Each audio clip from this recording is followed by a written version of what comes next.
Hello प्यारे बच्चों, आप लोग कैसे हैं। आशा करते हैं कि आप लोग काफ़ी अच्छे होंगे और एकदम बेहतरीन ढंग से अपने तैयारी में लगे हुए होंगे। और आपके इस तैयारी के सफ़र को एक बेहतरीन वे देने के लिए हम आज आ चुके हैं एक बार फिर से आपके संस्कृत पेपर के लघु उत्तरीय प्रश्न को हल करवाने के लिए। तो भाई, जैसा कि आपको पता है, इससे पहले आपको एक वीडियो दी गई थी जिसमें संस्कृत के 100 महत्वपूर्ण ऑब्जेक्टिव प्रश्नों के ऊपर बात किया गया था। लेकिन आज का आपका ये जो वीडियो है, इसमें आपको लघु उत्तरीय प्रश्न के ऊपर बात किया जाएगा, जो कि आपके एग्ज़ाम में 16 अंकों का पूछा जाता है। ठीक है। हालांकि भाई ये संस्कृत है, लेकिन इसमें जो क्वेश्चन रहते हैं 16 अंक के, वो हिंदी के ही रहते हैं। ठीक है। क्योंकि संस्कृत में आपको एक उसमें कुछ पार्ट्स होते हैं जो कि आपको पढ़ना होता है, चैप्टर कुछ होते हैं जो कि हिंदी में ही होते हैं। ठीक है। और वहाँ से आपके 16 अंक के प्रश्न पूछे जाते हैं, यानी 8 प्रश्न आपको वहाँ से हल करने हैं। ठीक है। और एक प्रश्न जो कि 2 नंबर का होता है, 2 अंक वाला। ठीक है। तो वहाँ से आपको मिल जाते हैं 16 अंक। तो आज का आपका जो वीडियो है, उन्हीं महत्वपूर्ण क्वेश्चनों के ऊपर हम बात करेंगे जो बिहार बोर्ड फाइनल परीक्षा 2026 में यहाँ से प्रश्न रहने की पूरी पूरी संभावनाएं हैं। ठीक है भाई। तो आज हम बात करेंगे वैसे प्रश्नों के ऊपर जो बिहार बोर्ड में 16 अंक को आपको कवर करवाने में बहुत ही ज़्यादा मदद करेगा। ठीक है। इस वीडियो को भाई एक बार अच्छे तरीके से लास्ट तक ज़रूर देखिएगा, ताकि आपका एक भी अंक छूट ना पाए। और जब आपका एग्ज़ाम होगा तो उससे एक दिन पहले या उसी दिन कम से कम इस वीडियो को एक बार और देख के परीक्षा हॉल में जाइएगा। जितनी भी चीज़ें आपको करवाई जा चुकी है, ये आपके लिए इनफ है। इससे बाहर आपको क्वेश्चन देखने को नहीं मिलेंगे। ठीक है भाई। विश्वास करके इन सारी चीज़ों को अगर आप देख लेते हैं तो आपको बहुत ज़्यादा बेनिफिट इसमें मिलेगा। ठीक है भाई। और एक बात मैं आपको और क्लियर कर दूं भाई इसमें, कि आज आपको जो यहाँ पर पढ़ाया जाएगा और आपको जितनी भी वीडियोस दी गई है, ठीक है, स्पेशली अभी मैं जितनी भी 2-3 वीडियोस आपको लगातार जो मैं आपको दे रहा हूँ, यहाँ के जितने भी वीडियोस हैं, अगर आपको जैसे इन वीडियो में यहाँ पर आपको दिख रहा है, इन सारे क्वेश्चन, ये जितने भी सब्जेक्टिव क्वेश्चन हैं, इन सारे सब्जेक्टिव क्वेश्चन का PDF आपको कहाँ पर मिलेगा। तो भाई आपको जाना ही, ये जो वीडियो आप जिस वीडियो को आप देख रहे हैं भाई, इस वीडियो के डिस्क्रिप्शन में आपको चल जाना है। वहाँ पर आपको हमारे व्हाट्सअप लिंक का आपको ऑप्शन मिलेगा। उस व्हाट्सअप लिंक के माध्यम से आपको हमारे व्हाट्सअप चैनल के साथ जुड़ जाना है, जहाँ पर आपको फ्री में ये सारे PDF आपको वहाँ पर मिल जाएंगे और आप आराम से अपनी परीक्षा की तैयारी कर सकते हैं। ठीक है। तो भाई आपको उम्मीद है समझ में आ गया होगा। चैनल के डिस्क्रिप्शन पर आपको जाना है और डिस्क्रिप्शन में आपको व्हाट्सअप लिंक आपको मिल जाएगा। ठीक है। और वहाँ से आपको बेसिकली इन सारी चीज़ें एकदम जितनी भी क्वेश्चन आंसर आपको करवाया जा रहा है सारे सब्जेक्ट का, एकदम मुफ्त में वहाँ से आपको PDF मिल जाएंगी। आप आराम से घर बैठे फ्री में तैयारी कर सकते हैं। क्योंकि भाई देखो, अभी आपके पास समय कम है, तो इसको लिखने से अच्छा है कि आप PDF वहाँ से जाके ले लीजिए और इसको एकदम आराम से आप तैयारी कीजिए। ठीक है भाई। चलो, तो रोज़ की तरह भाई ज़्यादा बातें ना करते हैं। ठीक है। और भाई रिक्वेस्ट एक ही रहेगा आपसे, वीडियो को लाइक ज़रूर से कीजिएगा। ठीक है। चैनल पर अगर आप पहली बार आए हैं और सब्सक्राइब अगर आप अभी तक नहीं किए हैं भाई, तो प्लीज़ सब्सक्राइब कर दीजिएगा। ठीक है भाई। तो ज़्यादा बातें ना करते हुए हम स्टार्ट करते हैं अपने आज के इस वीडियो को। ठीक है। चलो भाई देखते हैं। और यहाँ पर आपकी स्क्रीन पर आपको दिख रहा होगा Bihar board class 10 Sanskrit VVI question 2026 के लिए। ठीक है। तो भाई इन सारे क्वेश्चन देखो, अगर ये क्वेश्चन आपको याद है अच्छी बात है, याद नहीं है तो भाई याद करते हुए चलो। ठीक है। क्योंकि भाई महत्वपूर्ण सारे क्वेश्चन है, एग्जाम में यहाँ से प्रश्न रहने की बहुत बहुत संभावनाएं हैं। बातें ना करते हुए मैं स्टार्ट करता आपका आज के जो पहला प्रश्न है। आज हम बात करेंगे टोटल भाई 20 प्रश्नों के ऊपर। हालांकि आपके एग्जाम में 16 प्रश्न पूछे जाएंगे, जिसमें से किसी 8 प्रश्न का उत्तर आपको देना होगा। ठीक है। लेकिन हम बात करेंगे 20 महत्वपूर्ण प्रश्नों पर, ताकि कोई भी क्वेश्चन आपका ना छूटे। जैसे पहला प्रश्न आपकी स्क्रीन पर है, मंगलम पाठ के आधार पर सत्य की क्या विशेषता है। ठीक है। आपका एक पाठ है संस्कृत में मंगलम पाठ, उसके आधार पर आपको बताना है कि सत्य की क्या विशेषता होती है। हालांकि थोड़ा सा एक आसान सा क्वेश्चन भी है, सुनना है ध्यान से देखो।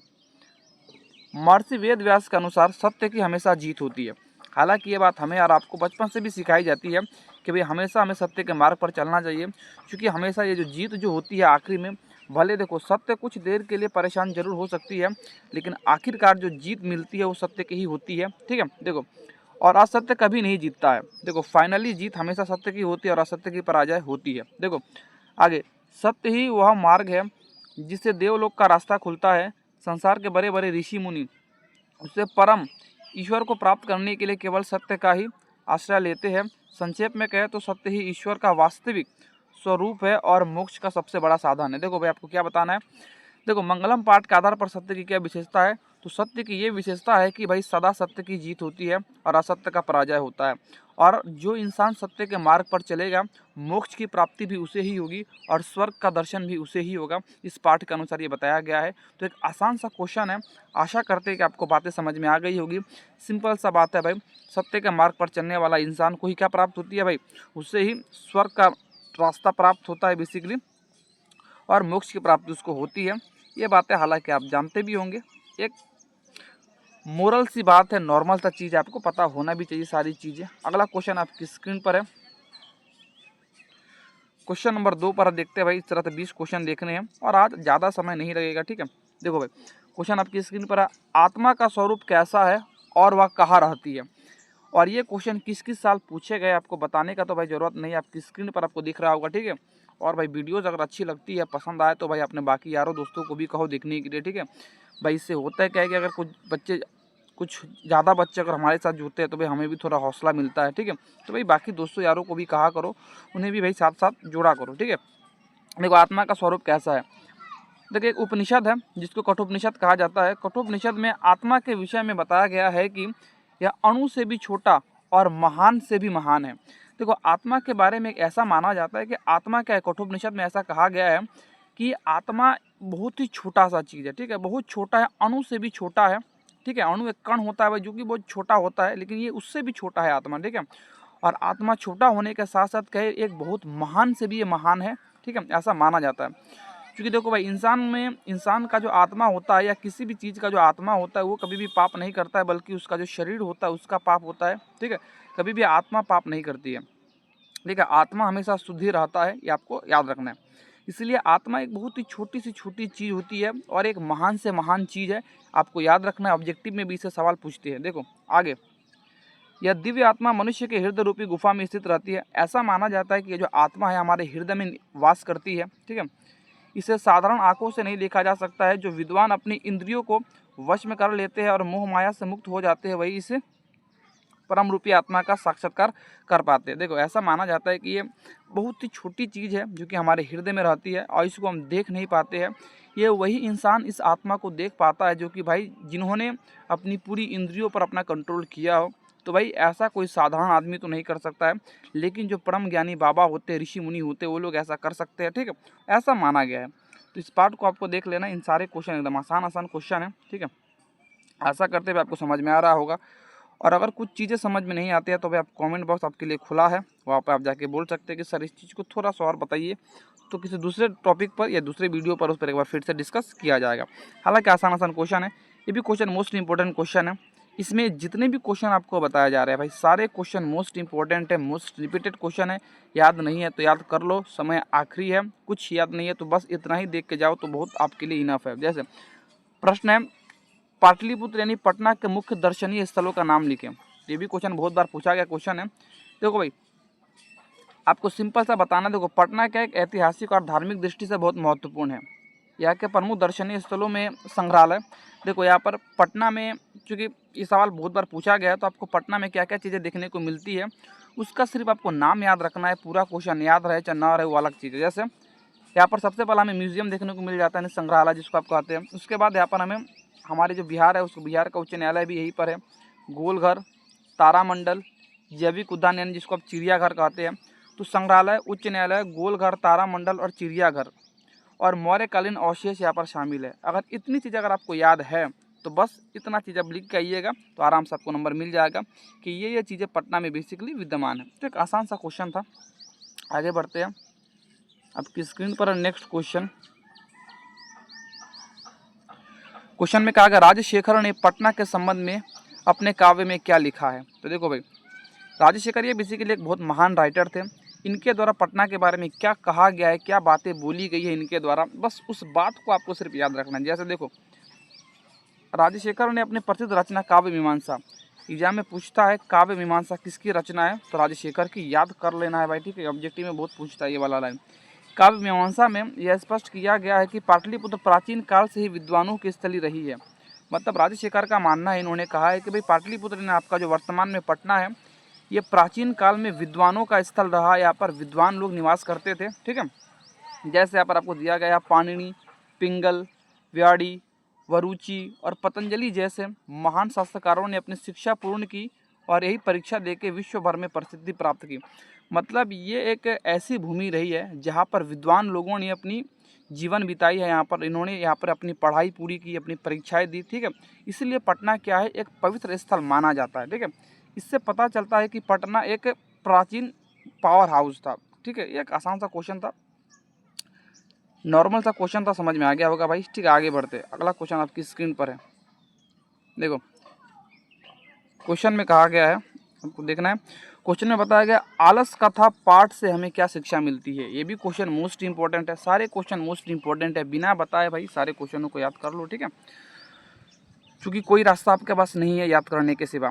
और व्हाट्सअप लिंक आपको डिस्क्रिप्शन में मिल जाएगा, वहाँ से जाके व्हाट्सअप लिंक से भाई ज़रूर ज्वाइन हो जाइएगा ग्रुप में, जिससे ये सारी पीडीएफ आपको वहाँ पर मुफ्त में मिल जाएंगी। तो सारी पीडीएफ से ही आप आराम से पढ़ सकते हैं, कोई दिक्कत नहीं है। जैसे देखो भाई, क्वेश्चन नंबर 5 में कहा गया है, इस कथा के माध्यम से मैथिल कोकिल विद्यापति हमें यह सिखाते हैं कि आलस मनुष्य के शरीर में रहने वाला सबसे घातक शत्रु है। हालांकि बात सही भी है भाई, एक विद्यार्थी जीवन में भी आलस एक बहुत बड़ी बाधा मानी जाती है। सफलता के मार्ग में आलस एक सबसे बड़ी बाधा है। ठीक है, और देखो भाई, मनुष्य का जो शरीर में सबसे बड़ा उसका जो शत्रु माना जाता है भाई, वो आलस को ही माना जाता है। क्योंकि जब तक आलस इंसान को नहीं छोड़ पाता तब तक इंसान सफलता की ओर नहीं जा पाता। ठीक है, यानी आलस इंसान को पूरी तरह से बर्बाद कर देता है। ये बात सही बात है। ये बात बेसिकली विद्यापति जी ने भी ये बात कहा है। आगे उन्होंने कहा है, आलसी व्यक्ति खुद की रक्षा करने से भी असमर्थ होता है और समाज पर बोझ बन जाता है। देखो बात भाई सही है। जो आलसी व्यक्ति होगा, आपने इस पाठ में पढ़ा भी होगा कि भाई जो आलसी लोग थे भाई, घर पर उनका जब उनकी जो झोपड़ी थी उनमें आग लग जाती है, लेकिन ये आलसी इतने आलसी थे कि भाई ये फिर भी निकल नहीं रहे थे। ठीक है, तो भाई आलसी क्या होते हैं भाई, ये अपने आप की तो भाई मदद नहीं करते, साथ ही साथ ये दुनिया की क्या ही मदद करेंगे, और ये समाज के लिए एक बोझ बन जाता है आलसी लोग। ठीक है, तो ये बात आगे कहा गया है, इस संसार में दयावान व्यक्तियों के बिना आलसियों का कोई रक्षक नहीं हो पाएगा, इसीलिए जीवन की उन्नति के लिए आलस्य का त्याग करना अनिवार्य है। ठीक है, देखो भाई, अगर कुछ दयावान व्यक्ति ना होते तो भाई शायद इन जो आलसी लोग थे शायद वहीं पे लोग ख़त्म हो जाते। ठीक है, और देखो भाई, एक इंसान तब तक अपने लाइफ में सक्सेस नहीं प्राप्त कर सकता, तब तक वो आगे नहीं बढ़ सकता, जब तक अपने जीवन से ये आलस चीज़ को अगर वो त्याग ना दे। ठीक है, तो भाई एक आसान सा क्वेश्चन था, और यहाँ तक अगर आप आ गए हैं भाई, वीडियो पसंद आ रही है तो भाई वीडियो को लाइक अब तक नहीं किए तो भाई कर दो भाई, बहुत मेहनत लगता है चीज़ों को बनाने में। ठीक है, और एक बेस्ट से बेस्ट कंटेंट आपको यहाँ पर दिया जा रहा है। अगला क्वेश्चन भी आपकी स्क्रीन पर है, आलस कथा में आग लगने पर चारों आलसियों ने क्या संवाद किया। ये भी क्वेश्चन बहुत पूछा गया क्वेश्चन है भाई, याद कर लेना। ठीक है, और व्हाट्सअप चैनल से जुड़कर इस पीडीएफ को मुफ्त में आप ले सकते हैं, कोई दिक्कत नहीं है, और वहाँ से आप अपनी तैयारी को एक बेहतरीन वे वहाँ पर आप दे सकते हैं। ठीक है, क्वेश्चन नंबर भाई आपको 6 में कहा गया, आलस कथा में आग लगने पर चारों आलसियों ने क्या संवाद किया। तो भाई क्या संवाद इन्होंने किया, इसको देखते हैं। देखो भाई, जब आलसियों की परीक्षा लेने के लिए घर में आग लगाई गई तब वे भागे नहीं बल्कि आपस में ही बातें करते रहे। भाई सोचिए, लोग इतने आलसी थे, जिंदगी पर बात बनाए, लेकिन इन लोगों ने फिर भी भाई घर से बाहर निकलना उचित नहीं समझा, बल्कि ये चारों आपस में ही कुछ बात कर रहे थे। और इन चारों ने आपस में क्या क्या बातें की उसके बारे में यहाँ पर आपको दिया गया। जैसे देखो भाई, ये बात उन लोगों के बीच में हुई। संवाद भाई पूछता है, एग्जाम में बहुत पूछा गया क्वेश्चन है। ये भी पूछता है कि पहला ने क्या बोला था, दूसरा ने क्या, तीसरा ने क्या, चौथा ने क्या बोला था, इस तरह से पूछता है। ठीक है, तो अगर याद ना हो तो भाई इसको याद कर लो। ठीक है, एक बड़े भाई के नाते मैं आपको सलाह दे रहा हूँ, भाई याद नहीं है तो इनके संवाद को आप याद कर लो कि इस चारों मित्रों ने क्या बोला था। जैसे देखो, पहला ने क्या बोला था, अरे यह कैसा शोरगुल है। पहला ने कहा कि अरे भाई ये बाहर कैसा शोरगुल टाइप का, नहीं कैसा भाई हल्ला हल्लू हो रहा है, क्या शोरगुल चल रहा है। दूसरा ने बोला, लगता है इस घर में आग लग गई है। देखो भाई, ये लोग निकल नहीं रहे, वही अंदर ही पड़े हैं। आग लग चुकी है घर में, लेकिन ये लोग अंदर ही पड़े हैं। पहला भाई बोल रहा है भाई ये कैसा शोरगुल मचा है। दूसरा भाई बोल रहा है भाई लगता है आग लग गई है। तीसरा बोलता है कोई धार्मिक व्यक्ति नहीं है जो हम पर भीगा कपड़ा डाल दे। देखो भाई, एक तीसरा तो भाई ये अलग लेवल का आदमी था। ये भाई बोल रहा है कि भाई कोई धार्मिक व्यक्ति ऐसा नहीं है जो भाई हमारे ऊपर गीला कपड़ा डाल दे और हम जलने से बच जाए। चौथा चिल्लाकर बोलता है, अरे बचाओ कितनी, अरे अरे बचा लो, अरे वाचा। देखो यहाँ पर बचा लो नहीं होगा, वचालो, वचाल हो गया यहाँ पर वह होता वाचालो। वाचाल का मतलब होता है बहुत बात करने वाला, ठीक है। यहाँ पर होता है, इसको थोड़ा सा आपको नहीं देखना, इसके जगह पर आपको इसको रखना है कि अरे वाचालो कितनी बातें करते हो, चुपचाप सो जाओ। अब भाई बताओ, ये चारों अलग अलग लेवल का भाई ये चारों इंसान था, इतने ज़्यादा आलसी थे भाई। चौथा तो ये तक बोल रहा है अरे भाई इतना हल्ला नहीं करो, शांत होकर आराम से सो जाओ, जो होगा देखा जाएगा। भाई सोचो अब, ठीक है, ये होता है आलसी का लेवल, ठीक है। आशा करते हैं भाई एक आसान सा क्वेश्चन था। क्वेश्चन नंबर 7 में भाई आपको बताना है क्या बोला गया है। क्वेश्चन नंबर 7 में कहा गया संस्कृत साहित्य में महिलाओं के योगदान पर प्रकाश डाले। मोस्ट इंपॉर्टेंट क्वेश्चन है, सारे ही क्वेश्चन इंपॉर्टेंट है, याद करते हुए चलना, ठीक है। चलो भाई देखते हैं महिलाओं ने क्या योगदान दिया है संस्कृत में। देखो कहा गया, देखो संस्कृत साहित्य केवल पुरुषों का नहीं बल्कि महिलाओं का भी ऋणी है। तो क्या ऐसा नहीं है, सारे क्षेत्र में पुरुष महिलाओं का दोनों की भागीदारियाँ होती है। उसी तरह से संस्कृत साहित्य में भी सिर्फ पुरुषों ने नहीं बल्कि महिलाओं ने भी अपना योगदान दिया। देखो ऋग्वेद में 24 ऋषिकाओं का वर्णन है। कितने, याद रखना एग्जाम में पूछता है कि ऋग्वेद में कितने ऋषिकाओं का वर्णन मिलता है, तो 24 ऋषिकाओं का वर्णन मिलता है। लौकिक संस्कृत में विजयांका को सर्वशुक्ला सरस्वती कहा गया है। ये विजयांका क्या है, एक महान ऋषिकाओं में से एक मानी जाती है। आधुनिक काल में पंडिता क्षमा राव, इनका नाम याद रखना है कि आधुनिक काल की, पूछा जाएगा भाई आधुनिक काल की संस्कृत साहित्य की प्रमुख महिला कौन है, तो भाई पंडिता क्षमा राव, ठीक है। प्राचीन काल की थी विजयांका। इन दोनों का नाम आपको ऑब्जेक्टिव में पूछा जाता है, याद कर लेना, ठीक है। क्षमा राव ने सत्याग्रहिता और मिहिर लाहिरी जैसी रचनाएं की। वर्तमान में मिथिला की पुष्पा दीक्षित जैसी लेखिकाएं साहित्य को समृद्ध कर रही है। देखो भाई यहाँ पर कुछ महिलाओं का नाम बेसिकली आपको दिया गया है। इन महिलाओं ने भी संस्कृत साहित्य में अपनी बहुत महत्वपूर्ण योगदान दिया है, ठीक है। तो इनका नाम बेसिकली आपको एग्जाम में लिखना है। एक आसान सा क्वेश्चन ये भी था बस भाई इसमें, लेकिन आपको याद करना है, इसमें समझाने लायक इसमें कुछ खास नहीं था।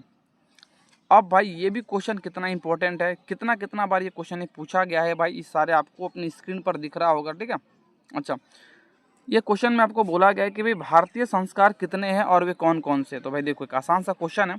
आप जानते हैं कि भाई भारतीय संस्कृति में कुल 16 संस्कार होते हैं। कुल कितने संस्कार होते हैं, कुल संस्कारों की संख्या 16 है, जिन्हें बेसिकली 5 मुख्य श्रेणियों में बांटा गया है। आपको भी अपने एग्जाम में सेम इसी तरह से लिखना है, ठीक है। देखो भाई पहला, यहाँ पर आपको जो 5 प्रकार इसके यहाँ पर आपको पाँचों प्रकार यहाँ पर आपको दिख रहे होंगे। जैसे भाई पहला यहाँ पर आपको देखना है, आपकी स्क्रीन पर है। देखिए 1 नंबर में आपका जो ये आपका है, जन्म से पूर्व 3 संस्कार होते हैं, यानी जन्म से पहले के 3 संस्कार हमारे भारतीय संस्कृति का हिस्सा है। दूसरा है यानी बचपन में यानी शैशव के 6 संस्कार होते हैं। अच्छा, शिक्षा संबंधी 5 संस्कार है। और चौथा विवाह से संबंधित आपके कुछ संस्कार यहाँ पर आपको देखने को मिलते हैं। तो जैसे भाई देखो जन्म से पूर्व 3 संस्कार होते हैं, इसको भाई याद करना है तो याद कर सकते हो भाई। इसमें समझाने लायक कुछ खास नहीं है, लेकिन भाई इसमें रटने वाला ये चीज़ है, पोषण है, इसे आपको रटना ही होगा, ठीक है। देखो जन्म से पूर्व जो 3 संस्कार होते हैं, एक होता है गर्भधान, ठीक है, पुंसवन, ठीक है, और ये आपका यहाँ पर आपको मिलेगा सिमनोत्नयन।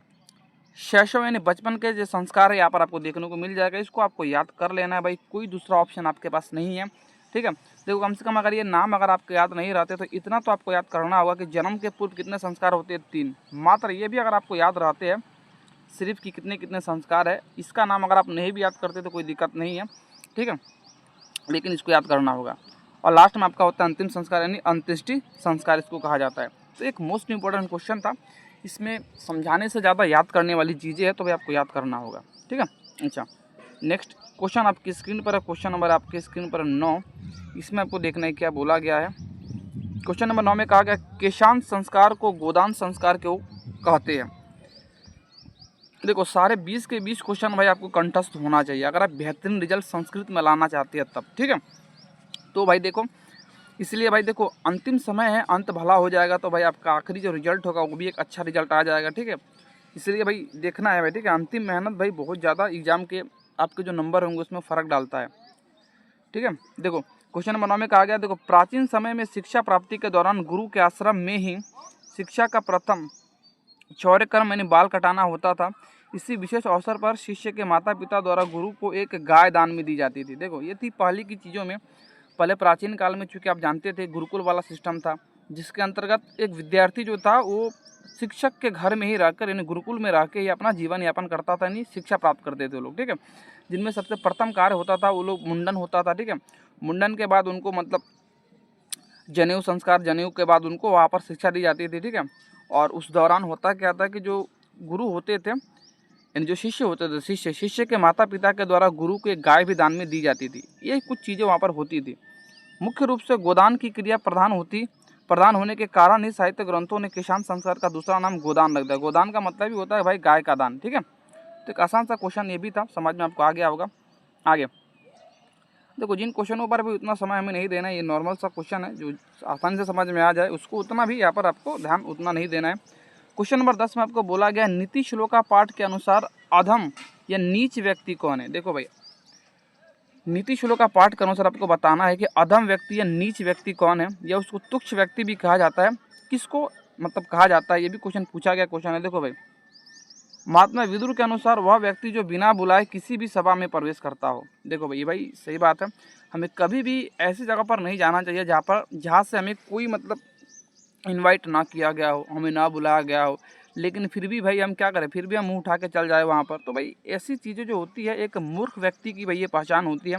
ऐसे व्यक्ति को मूर्ख या नीच व्यक्ति कहा जाता है, ठीक है। तो हमें कभी भी ऐसी जगह पर नहीं जाना चाहिए जहाँ पर हमें ना बुलाया गया हो, लेकिन अब ज़बरदस्ती हम चल गए हो, तो ऐसा नहीं करना है, ठीक है। क्योंकि ये चीज़ें जो होती है भाई आपके कैरेक्टर को भी दर्शाता है।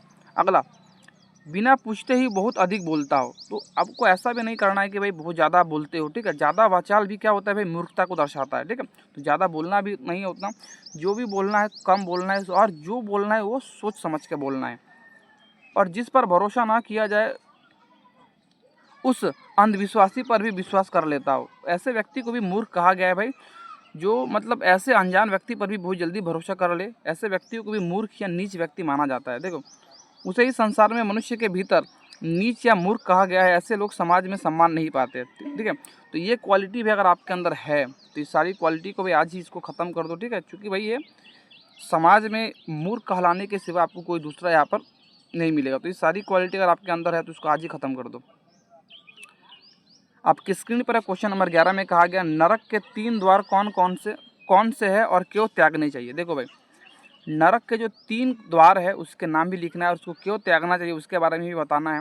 क्वेश्चन कितना बार पूछा गया, लेटेस्ट एग्जाम में भी पूछा गया क्वेश्चन है। तो देखो भाई, देखो नीति शास्त्र के अनुसार नरक के 3 मुख्य द्वार है। सबसे पहला द्वार काम, वासना और क्रोध।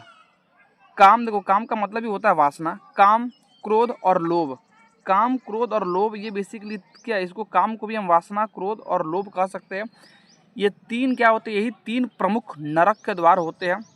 काम वासना का मतलब भाई भोग विलासता में जीवन, क्रोध का मतलब गुस्सा, लोभ का मतलब किसी भी चीज़ के पीछे पड़ जाना, लालची की तरह लोभ होता है।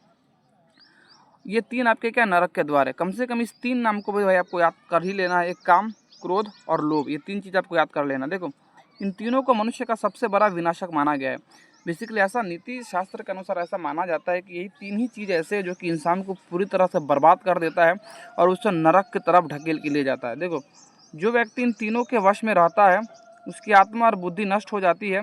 इसीलिए अपनी उन्नति और आत्मा कल्याण चाहते हो तो व्यक्ति को उन तीनों दुर्गुणों को त्याग करना होगा। देखो, सिंपल सा बात है।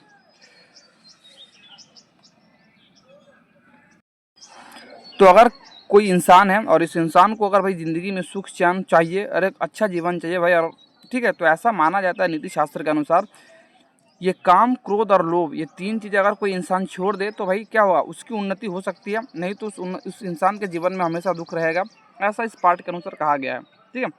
आगे आपकी स्क्रीन पर क्वेश्चन नंबर नेक्स्ट यहाँ पर क्वेश्चन नंबर 12 में आपको बताना है कि स्वामी दयानंद ने समाज सुधार के लिए क्या क्या कार्य किए। यानी स्वामी दयानंद सरस्वती ने समाज सुधार के लिए इन्होंने कौन कौन से योगदान दिए, इसके बारे में बेसिकली यहाँ पर आपको बताना है। तो सुनना है भाई ध्यान से, आसान सा क्वेश्चन है। देखो, स्वामी दयानंद ने, यहाँ पर आपको देखना है, स्वामी दयानंद ने मध्यकाल की सामाजिक बुराइयाँ जैसे कि छुआछूत, जातिवाद, बाल विवाह और सती प्रथा का कड़ा विरोध किया। देखो, स्वामी दयानंद सरस्वती ने सबसे पहला चीज़ जो मध्यकाल में भारत की सामाजिक बुराइयाँ थी, जिसमें छुआछूत, जातिवाद, बाल विवाह, सती प्रथा, ठीक है, इन चीज़ों का इन्होंने क्या किया, बहुत बुरी तरीके से इन्होंने क्या किया, कड़ा विरोध किया।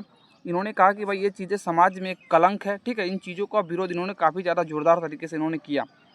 उन्होंने स्त्री शिक्षा को बढ़ावा दिया और विधवा विवाह का समर्थन किया। देखो, इनका मानना था कि अगर समाज को सुधारना है तो भाई स्त्रियों को पढ़ाओ, ठीक है, और विधवा विवाह का भी इन्होंने क्या क्या समर्थन किया, ताकि जो विधवाएं जिनकी ज़िंदगी ऐसा माना जाता है कि पति के मरने के बाद ख़त्म हो जाती है, तो भाई उनको भी एक नया जीवन जीने का अधिकार इन्होंने देने का बात कही। देखो इन्होंने उन्होंने आर्य समाज की स्थापना की। इस पॉइंट को तो भाई आपको याद रखना है कि भाई आर्य समाज की स्थापना किसने और कब की थी, इस पॉइंट को याद रखना है यहाँ पर, ठीक है। और सत्यार्थ प्रकाश नामक इन्होंने जो ग्रंथ लिखा था, इसको भी याद रखना है। और वेदों की ओर लौटने का संदेश दिया। ये भी पूछा जाता है कि वेदों की ओर लौटो का नारा किसने दिया था, तो स्वामी दयानंद सरस्वती जी के द्वारा दिया गया था। तो भाई इन्होंने समाज सुधार के लिए ये प्रमुख कार्य इन्होंने किए थे, इसको आपको याद रखना है। छुआछूत को हटाया, जातिवाद को हटाया, बाल विवाह को हटाया, ठीक है। और सती प्रथा को हटाने के लिए इनके विरुद्ध बेसिकली इन्होंने अपनी आवाज़ उठाई थी। आपको इस बात याद रखना है। आसान सा क्वेश्चन है।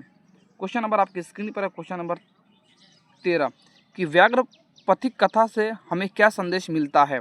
तो देखो भाई क्या संदेश मिलता है, मोस्ट इंपॉर्टेंट क्वेश्चन है। सारे क्वेश्चन याद नहीं है तो याद करते चलना है, ठीक है। देखो भाई क्या कहा गया, देखो यह कथा हमें यह सिखाती है कि लोभ यानी लालच का परिणाम हमेशा विनाशकारी होता है। बिल्कुल भाई सही बात है। एक कहावत भी है भाई, लालच बुरी बला है, ठीक है। लालच इंसान एक हद से ज़्यादा करता है तो भाई उसको फिर पछतावे के सिवा कुछ और हाथ नहीं आता है। जैसे यहाँ पर सुनना है आपको, देखो जिस प्रकार एक पथिक सोने के कंगन के लालच में आकर हिंसक बाघ पर विश्वास कर लेता है। आपने पढ़ा होगा इस पाठ में कि आपका वो जो पथिक था, वो जो ब्राह्मण था बेसिकली, वो एक सोने के कंगन के लालच में भाई बाघ के ऊपर विश्वास कर लेता है, ठीक है। और दलदल में फंसकर मारा जाता है भाई। और जब दलदल में जाता है भाई बाघ को निकालने, ठीक है, बाघ तो भाई उसी घाट में बैठा था, वह जैसे जाता दलदल में फंस जाता है, बस उसको वहाँ पर बाद में मार दिया जाता है उस बाघ के द्वारा। उसी प्रकार मनुष्य को भी गलत तरीके से प्राप्त होने वाले धन के प्रति आकर्षण नहीं होना चाहिए, ठीक है। और पात्र पर विश्वास करना मृत्यु को बुलावा देना है, ठीक है। यानी भाई जो पैसा आप अपने मेहनत से कमाते हैं, मेहनत का कमाई इनफ है, ठीक है। बुरी तरीके से आया हुआ पैसा भी साथ नहीं होता है, और बुरी तरीके से पैसा का प्रति जो आकर्षण होता है वो भी इंसान को एक बर्बादी की तरफ ले जाता है। ऐसा चीज़ हमें इस पाठ से सीखने को मिलता है। अगला क्वेश्चन आपकी स्क्रीन पर है, दानवीर कर्ण के चरित्र की विशेषताओं का वर्णन करें। तो भाई देखो दानवीर कर्ण, आपको कमेंट में बताना है कि कर्ण किनके तरफ से युद्ध में हिस्सा लिए थे, ठीक है। अच्छा देखना है भाई, कर्ण के बारे में सुनना है। देखो कर्ण कुंती का पुत्र और अंग देश के राजा थे, ये आपको याद रखना है। किनके पुत्र थे, कुंती के पुत्र थे और अंग देश के ये राजा थे। वे अपनी दानवीरता के लिए पूरे विश्व में विख्यात है। कर्ण जैसा दानवीर भाई अब तक पृथ्वी में कोई पैदा नहीं लिया है और ना ही शायद आगे कोई लेगा। इसके जैसा बड़ा दानवीर कोई नहीं था। ऐसा माना जाता है कि आज तक कर्ण के दरबार से कोई भी आदमी खाली हाथ लौट के नहीं गया, ठीक है। ये बहुत बड़ा दानवीर था पूरे विश्व का। उनके पास जन्म से ही अवैध कवच और कुंडल थे, ठीक है, जिससे भाई उनकी वो रक्षा होती थी, ठीक है। यानी कभी भी इनके जो अवैध कवच और कुंडल था ये लेकर ही ये पैदा हुआ था, ठीक है। जो कर्ण जो थे, कर्ण ये कवच कुंडल लेके ही भाई ये पहला इंसान था जो कि कवच कुंडल के साथ पैदा हुआ था, ठीक है। और था क्या भाई, ये जब तक इसके शरीर में था तब तक किसी भी मतलब चीज़ से इसका वध नहीं किया जा सकता था, ठीक है। देखो यह जानते हुए भी इंद्र ब्राह्मण का वेश धारण करके छल करने आया और कर्ण ने अपनी जान की परवाह करते हुए हंसते हंसते अपना कवच कुंडल दान में कर दिया, ठीक है। और यहाँ पर चूंकि इंद्र जो था, इंद्र अपने बेटा अर्जुन को जिताने के लिए भाई क्या करता है, यहाँ पर कर्ण से छल करके उसका आपके जो था अवैध कवच और कुंडल उससे छीन लेता है, ठीक है। तो आपसे एग्जाम में पूछता भी है कि कर्ण से उसका कवच और कुंडल कौन छल करके छीनता है, तो भाई इंद्र का नाम आपको याद रखना है। आगे बढ़ते हैं भाई फटाफट, क्योंकि इस क्वेश्चन में उतना कुछ खास दम नहीं है। आपकी स्क्रीन पर आपका अगला क्वेश्चन स्क्रीन में कहा गया है, विश्व में अशांति के दो मुख्य कारण क्या है।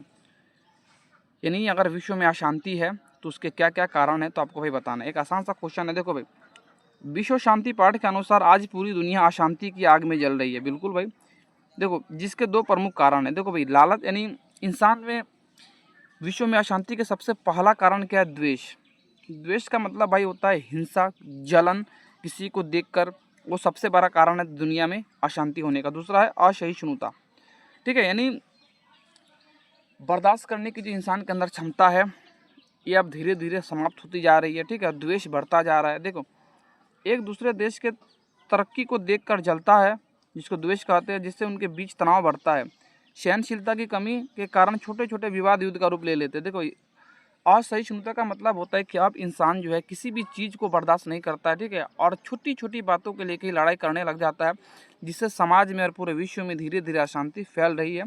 तो यही याद रखना है कि भाई अशांति के दो मुख्य कारण, एक है द्वेष, दूसरा है असहिष्णुता। याद कर लेना है, याद नहीं है तो और एक आसान से भाषा में आपको हम समझा भी चुके हैं। अगला क्वेश्चन आपकी स्क्रीन पर है, तेजी में हम देखेंगे और चाहेंगे कि भाई ये 35 या 40 मिनट के अंदर आपका क्लास निपट जाए। देखो क्वेश्चन नंबर 16 में आपको भाई बताना है परोपकार की महिमा का वर्णन करें। देखो परोपकार, परोपकार का मतलब होता है दूसरों का उपकार करना, ठीक है।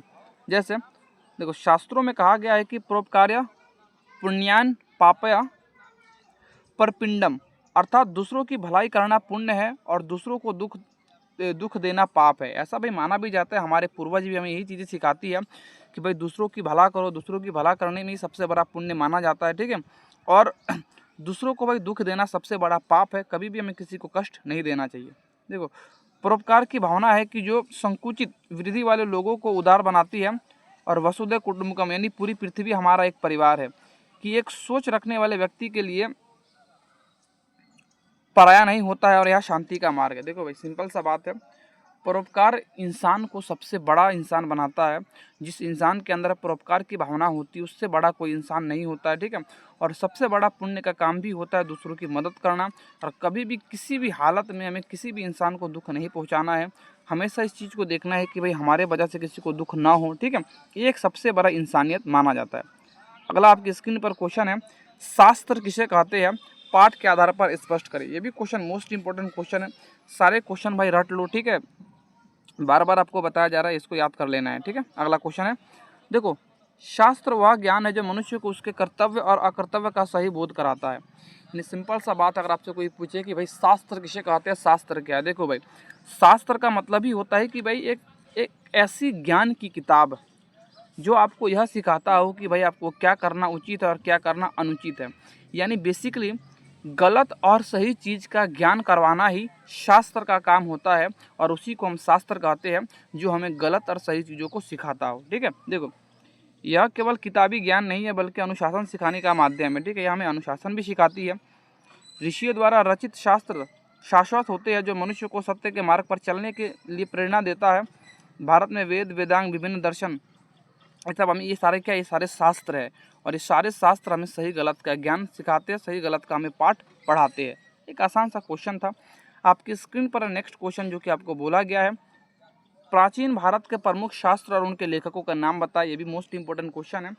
तो देखो कुछ कुछ दर्शनों के नाम आपको याद रखने हैं और उनके लेखक का नाम भी आपको याद रखना है। जैसे यहाँ पर आपको पहला आपको यहाँ पर शास्त्र है सांख्य दर्शन। तो ये भाई देखो इसमें समझाने लायक कुछ खास नहीं है, आपको रटना होगा कि सांख्य दर्शन के लेखक कौन है, कपिल जी है, ठीक है।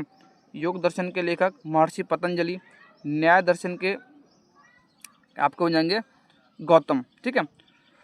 लगभग अगर आप इतना याद कर ले तो फिर भी बहुत है, लेकिन यहाँ पर फिर आपको दिया है कि भाई ज्योतिष शास्त्र के लेखक कौन है, तो भाई आर्यभट्ट, ठीक है। इनका नाम आपको याद रखना है कि सांख्य दर्शन के लेखक कौन है, सांख्य दर्शन के लेखक कपिल जी है, सांख्य दर्शन के लेखक कपिल जी है, योग दर्शन के लेखक पतंजलि जी है, न्याय दर्शन के लेखक कौन है, गौतम, न्याय दर्शन के गौतम, ज्योतिष शास्त्र के हो जाएंगे आर्यभट्ट। इन सारी चीज़ों को याद कर लेना है, ठीक है। आयुर्वेद का भी यहाँ पर दिया है चरक, चरक संहिता, ये आपको याद कर लेने हैं, ठीक है। और व्हाट्सअप ग्रुप से भाई जरूर से जुड़ जाइएगा, डिस्क्रिप्शन पर उसका लिंक है, ठीक है। देखो भाई बहुत बच्चे कहेंगे सर डिस्क्रिप्शन कहाँ पर मिलेगा, देखो भाई आप वीडियो पर जहाँ पर उसका टाइटल लिखा रहता है उसके नीचे देखना छोटा सा मोर लिखा रहता है, MORE मोर, उस पर जैसे आप क्लिक कीजिएगा तो और नीचे स्क्रॉल कीजिएगा, वहाँ पर आपको देखने को मिल जाएगा एक व्हाट्सअप लिंक, ठीक है। उसमें आपको क्लिक करके ज्वाइन हो जाना है, वहीं पर आपको इन सारी PDF वहाँ पर आपको मिल जाएगा, और आप वहाँ से आराम से, या चाहे इसका 2 कॉपी करके आप निकाल के पढ़िए, चाहे मोबाइल से या पढ़ सकते हैं, कोई दिक्कत नहीं है, ठीक है। अदरवाइज आप चाहे तो भाई कॉपी पर भी नोट करके पढ़ सकते हैं, भाई अब आपकी अपनी इच्छा, जिस तरह से आपको करना हो। देखो क्वेश्चन नंबर 19 में, क्वेश्चन नंबर 19 ही तो है ये, 18 हो चुका है, 17 हो चुका है, शास्त्र 16 हो चुका है, बिल्कुल। आप देखेंगे क्वेश्चन नंबर 19 में, इसके बाद हमारा लास्ट क्वेश्चन होगा, ठीक है। और भाई अब तक वीडियो को भाई लाइक नहीं किया तो भाई ज़रूर से लाइक कर देना, बहुत भाई मेहनत लगता है, ठीक है। और एक ही चीज़ मैं यहाँ पर आपसे फिर कहूँगा, भाई आपके सपोर्ट के बिना हम कुछ नहीं है, ठीक है। आपका अस्तित्व है तो हमारा अस्तित्व है, ठीक है। आप सपोर्ट कीजिएगा तो हमारा कल्याण हो सकता है, आप सपोर्ट नहीं कीजिएगा तो भाई ये यहीं पे हमारा कारवार जो होगा वो ज़्यादा दूर तक नहीं चल पाएगी, ठीक है। देखो भाई इसलिए भाई आपका मदद बहुत महत्वपूर्ण है, आपके मदद के बिना कुछ भी संभव नहीं है। देखो भाई क्वेश्चन नंबर 19 में आपको बताना है, कर्मवीर राम प्रवेश राम की सफलता का क्या रहस्य था। देखो राम प्रवेश, देखो सही नॉर्मल सा बात है, किसी भी इंसान की सफलता का सबसे बड़ा कारण आप किसको मानते हैं भाई, उसका जो परिश्रम होगा, उसका परिश्रम ही सबसे बड़ा मार्ग होता है। देखो, राम परमेश्वर राम की सफलता का रहस्य उसका कठोर परिश्रम और गुरु के प्रति अटूट अटूट श्रद्धा थी। देखो भाई, सही बात है, कोई भी इंसान अगर लाइफ में अगर सफल हो रहा है तो उसके पीछे उसका कठोर परिश्रम ही होगा, ठीक है, और अपने गुरु के प्रति श्रद्धा प्रेम ही उसको सफलता की ओर ले जा सकता है। देखो, अत्यंत निर्धन और दलित परिवार में पैदा होने के बावजूद उन्होंने कभी हार नहीं मानी। यानी भाई देखो, गरीबी काफ़ी ज़्यादा थी, दलित परिवार के थे, गरीबी काफ़ी ज़्यादा थी, लेकिन इनके बावजूद भी भाई उन्होंने हार नहीं माना। उन्होंने पुस्तकालयों में जाके घंटों पढ़ाई की और अपनी एकाग्रता के बल पर केंद्रीय लोक सेवा आयोग की परीक्षा में प्रथम स्थान प्राप्त किया। यानी भाई, आपका बैकग्राउंड कैसा भी हो, आप कितनी भी गरीब फैमिली से आप क्यों ना आते हो, लेकिन अगर आपके अंदर लगन है, मेहनत करने की क्षमता अगर आपके अंदर है, तो आप एक सक्सेस इंसान आप जरूर बन सकते हैं। यही बात बेसिकली इसमें आपको बताया गया है। आज का आपका ये आखिरी क्वेश्चन है, इसको सुनना है भाई ध्यान से। क्या कहा गया है? क्वेश्चन नंबर में बोला गया, मंदाकिनी नदी की सुंदरता का वर्णन श्री राम ने कैसे किया। ये भी क्वेश्चन मोस्ट इंपॉर्टेंट क्वेश्चन है भाई। सारे क्वेश्चन अगर आपको याद नहीं है तो भाई मैं फिर से आपको एक बड़े भाई होने के नाते यही कहूँगा कि भाई याद कर लो, नहीं तो भाई बहुत दिक्कत होगी। और इससे आसान भाषा में आपको इतना समझाया जा रहा है, आपको चीज़ें समझ में भी आ रही होगी, लेकिन फिर भी कुछ चीज़ें डाउट में अगर रह जा रही है तो भाई कॉमेंट जरूर से कीजिएगा, उसको मैं एक बार फिर से किसी वीडियो में आपको समझा देंगे हम, ठीक है। देखो, श्री राम सीता जी से कहते हैं कि हे सीते, यह मंदाकिनी नदी रंग बिरंगे तटों वाली है और हंसों सारसों से सेवित बहुत ही सुंदर लग रही है।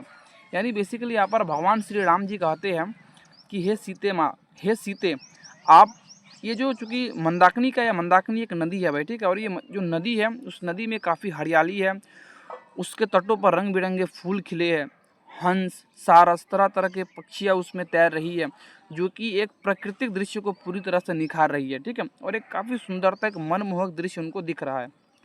इसके जल में ऋषि मुनि स्नान करते हैं भाई। ये भी पूछा गया है कि इसके जल में कौन स्नान करते हैं, तो ऋषि मुनि स्नान कर रहे हैं, और हवा के झोंकों से इसके किनारे में वृक्ष ऐसे लग रहे हैं जैसे पहाड़ नृत्य कर रहे हो। यह नदी मन को शांति प्रदान करने वाली पवित्र है, ठीक है। सिंपल सा बात है भाई, मंदाकिनी नदी में एक प्रकृति की सुंदरता का वर्णन किया गया है, ठीक है, और एक आसान से भी क्वेश्चन था, ठीक है। आपको इतना अगर आप याद कर लेते तो भाई मोर देन इनफ है, ठीक है। तो भाई आज के लिए बस इतना ही, ठीक है। मिलते हैं तब तक किसी दूसरे वीडियो में, किसी दूसरे टॉपिक के साथ। आपको किस टॉपिक पर वीडियो चाहिए, आप में से कोई भी भाई कमेंट नहीं करता है तो भाई कमेंट भी किया करो। आपके कमेंट से हमें पता लगता है कि भाई आपको किस चीज़ में और वीडियो चाहिए, ठीक है। तो मिलते हैं आपके साथ किसी दूसरे वीडियो में, किसी दूसरे टॉपिक के साथ। तब तक के लिए जय हिंद, जय भारत।